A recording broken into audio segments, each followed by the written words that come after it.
মনের কথা বলেও শান্তি নাই, কাজ করে শান্তি নাই, দেখে শান্তি নাই, সংসার করে শান্তি নাই, বাচ্চা নিয়ে শান্তি নেই। মানে আমার শান্তির মা মরে গেছে, মানে এত অত্যাচার একটা জীবন হয়ে গেছে। প্রতিটি নারীর কাছেই মাতৃত্ব এক পবিত্র অনুভূতির নাম, কিন্তু ঢালিউড পাড়ায় এই মাতৃত্ব নিয়েই এখন চলছে কাদা ছোড়াছুড়ি। দ্বিতীয় সন্তানের অপেক্ষায় যুক্তরাষ্ট্রে প্রহর গুনছেন শবনম বুবলী। আর ঠিক এই সময়টাতেই বুবলির দিকে সমালোচনার তীর ছুড়লেন অপু বিশ্বাস। বিশ্ব মা দিবসে অপুর দেওয়া একটি বিশেষ স্ট্যাটাস এখন নেটপাড়ায় আলোচনার মূল কেন্দ্রবিন্দু।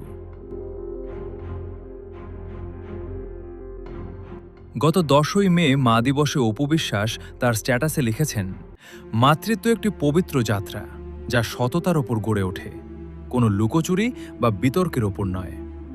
যদিও তিনি কারো নাম উল্লেখ করেননি, তবে নেটিজেনরা বুঝতে ভুল করেননি যে অপুর নিশানায় ছিলেন শবনম বুবলী। প্রথম সন্তানের মতো দ্বিতীয়বারও বুবলির এই রহস্যময় নীরবতা আর আড়াল হওয়াকেই লুকোচুরি বলে খোঁচা দিয়েছেন ঢালিউড কুইন। তবে বুবলিকে কটাক্ষ করতে গিয়ে উল্টো সমালোচনার মুখে পড়েছেন অপু বিশ্বাস নিজেই।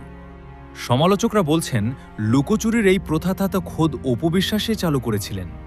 পুত্র জয়ের জন্মের সময় তিনিও তো দীর্ঘকাল আত্মগোপনে ছিলেন। সেই সময়টা মনে করিয়ে দিয়ে নেটিজেনরা বলছেন, আপনাকে দেখেই তো বুবলি লুকোচুরি শিখেছেন। যে পথে আপনি নিজে হেঁটেছিলেন, বুবলি সেই পথে হাঁটলে আজ কেন তাকে অসততার তকমা দেওয়া হচ্ছে?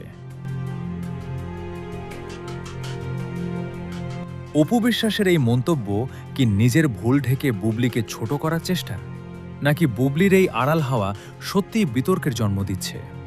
আপনাদের কি মনে হয়, কে এখানে বেশি দায়ী? জানিয়ে দিন কমেন্ট বক্সে।